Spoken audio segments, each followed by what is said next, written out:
But I remember being at an interview at one of the reassurance here in Cape Town, and had the interview with the actuaries, and they loved it. I was telling them the story about how, they even wanted to sue me for defamation, and I had to fight them like this and that, and, the whole crazy around the story.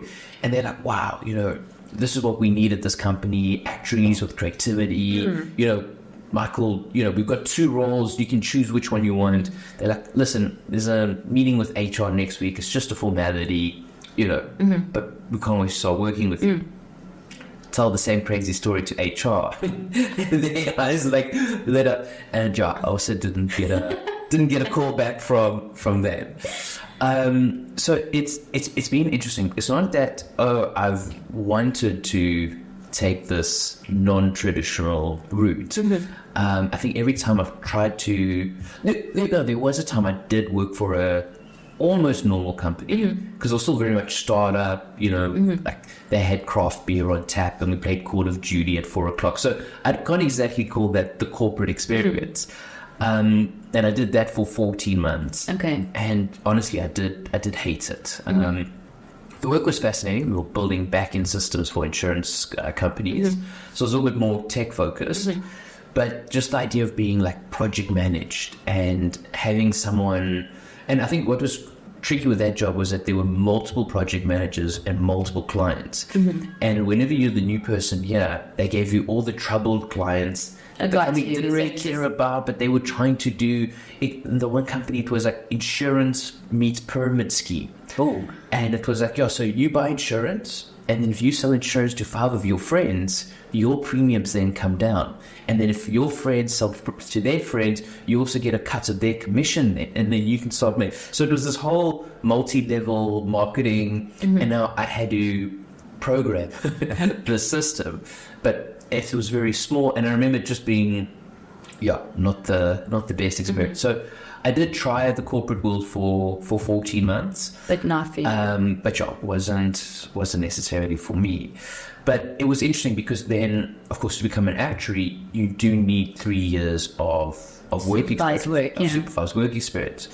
And they had a thing, I don't know if they still have it, where you could actually get a supervisor who you didn't work for, but who would just monitor and oversee the work. Yes, and you had to show proof that you were meeting the metrics of what was required within that 3 months. Yes.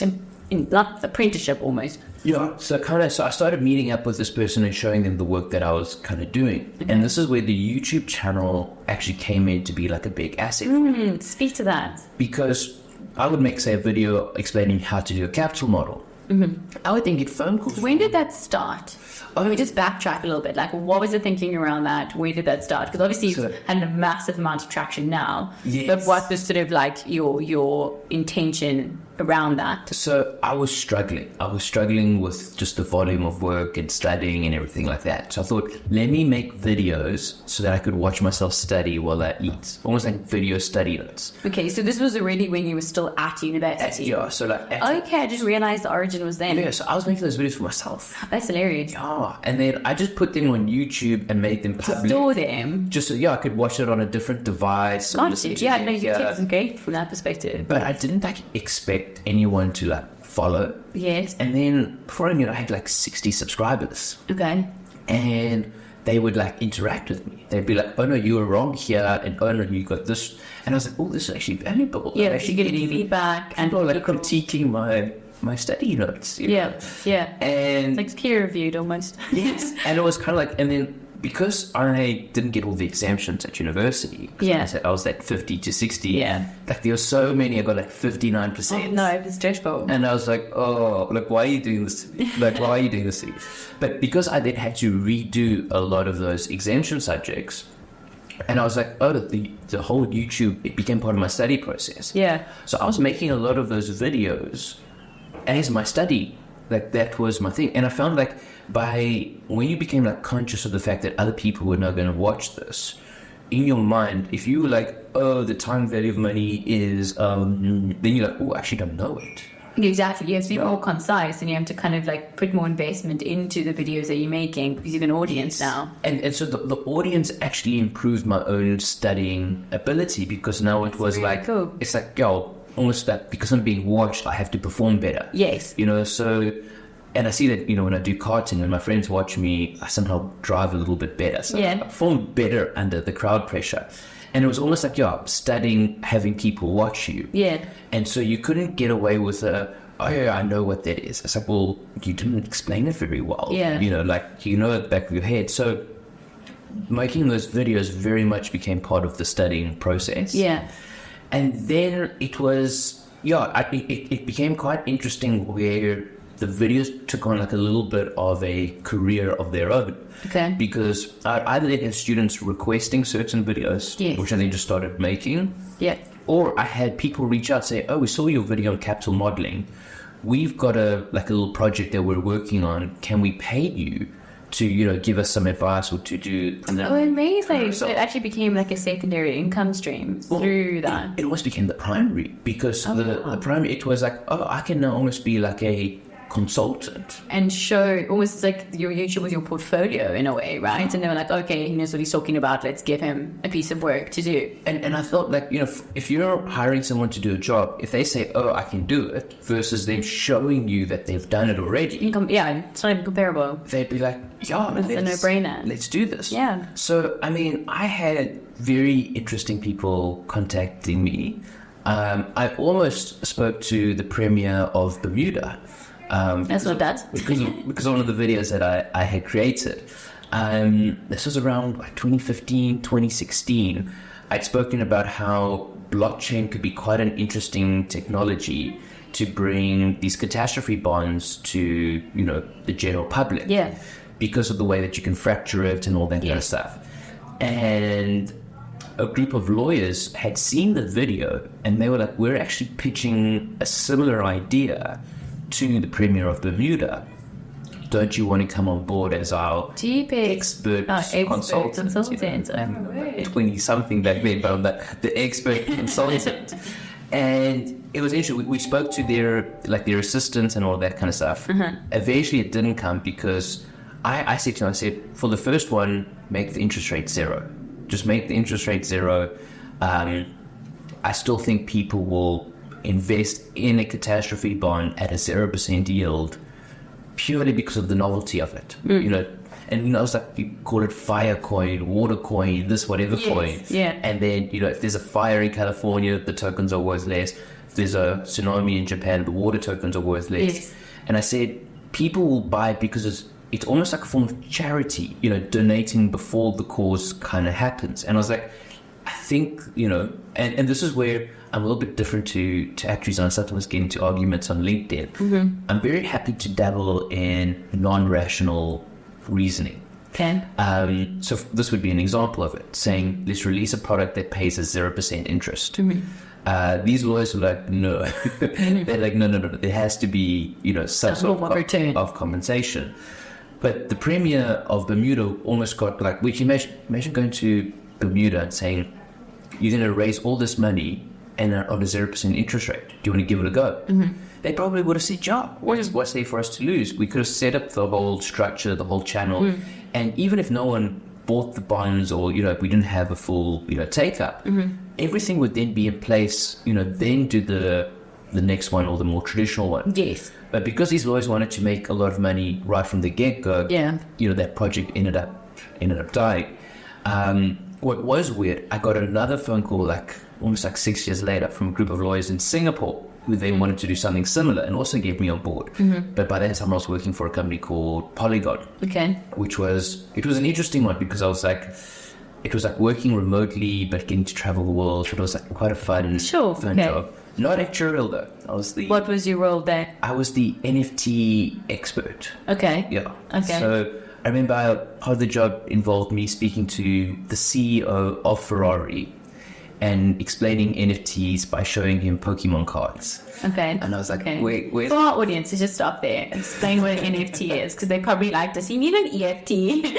Explain what an NFT is. So an NFT, if you think of Bitcoin as being digital gold, Yes. an NFT is like a digital rock. So most of them are worthless, but every now and then you get some rocks that are diamonds. And an NFT can have an incredible amount of value. And it's called, NFT stands for non-fungible. And fungible is when value is determined by one parameter, so gold determined purely just by weight. A diamond is determined by carat, cut, Yes. clarity, all of these other various things.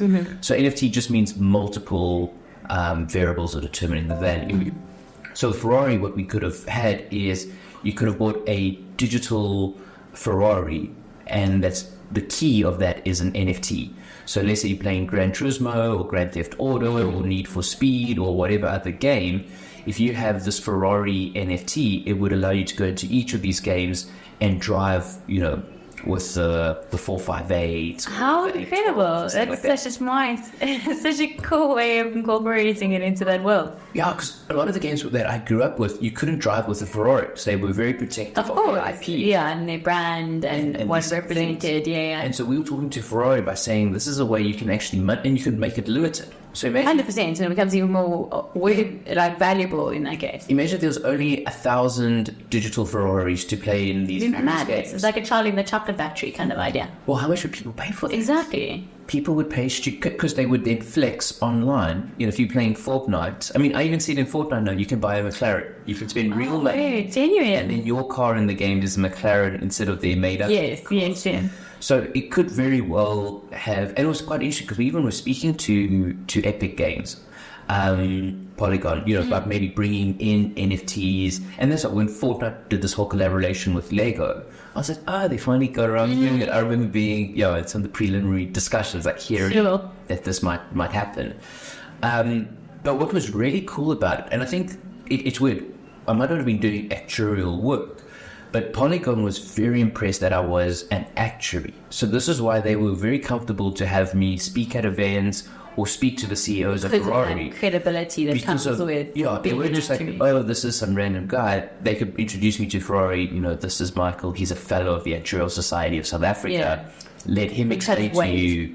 Let him explain to you what an NFT is. So let's just take a step back there. What did you qualify in? So what was your fellowship paper that you wrote in order to qualify as a FASA? So it was the financial one. Okay, so, which makes sense given your emphasis. I just wanted our audience to understand it. So you're an investment specialist within the actuarial space, which makes sense given a number of things you've discussed and we're still going to discuss. Yes. Okay, so go back to the NFTs. So it's just on the financial one. It's crazy because it took me 3 attempts to get it. Which is, fairly standard. It took me 2 attempts to get my health fellowship. Because it's a difficult one to get a first time. It was weird because F105 came very naturally to me. Like I said, I really love finance as a concept. I was reading more about it as a kid, brothers. Market is just something that attracts you. And that's why I realized it was weird for me to see how bad I was at picking stocks, the one job. And also, like I say, it was a weird one to do because of all the work that I've kind of got online and stuff. There's been a lot of towards say the Sarah designation, or it's because you're a fellow actuary. But I've never been asked to do any portfolio construction, give any institutional investments analysis. I've never actually been called on to do that work that I was my final actuarial one. Which also makes me think, if I look at the actuarial profession, I'm like, why do we have fellowships in subjects that aren't required by the regulator? So the life fellowship makes perfect sense. We need an actuary, in the secretary role to sign off on the reserves who's gone through all of these requirements. That's why we need this whole education. But there's a regulation that says that insurance company needs to hire an actuary with the fellowship in investments to invest on behalf of them. They can... And people do often change over. I know numerous of my peers would have done a life fellowship and don't necessarily work in a traditional life space, but it was because they wanted the fellowship to get FASA. The overarching goal is the FASA. And then once you're a FASA, I think you can kind of pivot because, as you say, you have that prestige in a way. And then you can upskill in the spaces that you find interesting or the spaces you want to move in or find yourself in. And it's really annoying from an actuarial point of view because CFA has just got so much more prestige or awareness. Yeah. So many people are like, oh, CFA level 3. Like, Yeah. wow.